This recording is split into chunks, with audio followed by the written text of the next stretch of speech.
বাউলের বাচ্চা বাউলে আমার আল্লাহকে গালি দেয়, আর এখন মুসলমান তারে ধরে জেলে ঢুকায়া শান্তি পায়।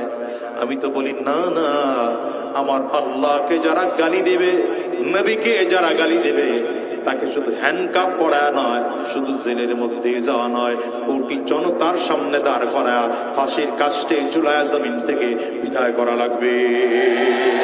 এই দুই হাত তুলে চিল্লায়া বলো ঠিক না ঠিক বলো। আমার এই দেশে নবীদের গালি দেওয়ার, আমার নবীকে গালি দেওয়ার মতো কিছু দুশ্মন নাই? বলেন না নাই? আল্লাহকে গালি দেওয়ার দুশ্মন এই দেশে নাই? আরে 24-এর আগের কথা বাদ দেন, 24-এর পরে এসে দেখলাম ইউনিভার্সিটির ছাত্র নামের কুলাঙ্গার কোরআনের উপরে পা দিয়ে তারপরে ছবি তুলে ফেসবুকে পোস্ট করে, আবার ইউনিভার্সিটি কর্তৃপক্ষ তার ব্যাপারে সাফাই গায় সে নাকি পাগল। আরে বেটা, পাগল হলে তার কেন ভার্সিটির মধ্যে ভর্তি করালি?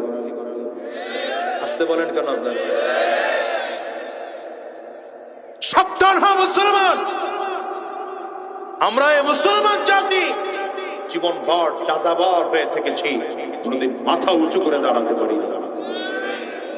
কাফির মুশরিকগুলো আমাদের অনৈক্যের সুবিধা ওরা গ্রহণ করে বারবার আমাদেরকে শোষণ করেছে, নির্যাতন করেছে, জুলুম করেছে, অত্যাচার করেছে, আমাদের বিরুদ্ধে চক্রান্ত করা হয়েছে, প্রতিবাদ করতে পারি না।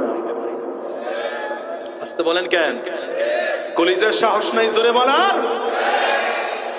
বহুত চড়াই উৎকায়ের পরে, ছাত্রদের রক্ত দেওয়ার পরে, আরে সে সময় ছাত্রদের সাথে আমরাও তো রক্ত দিয়েছি।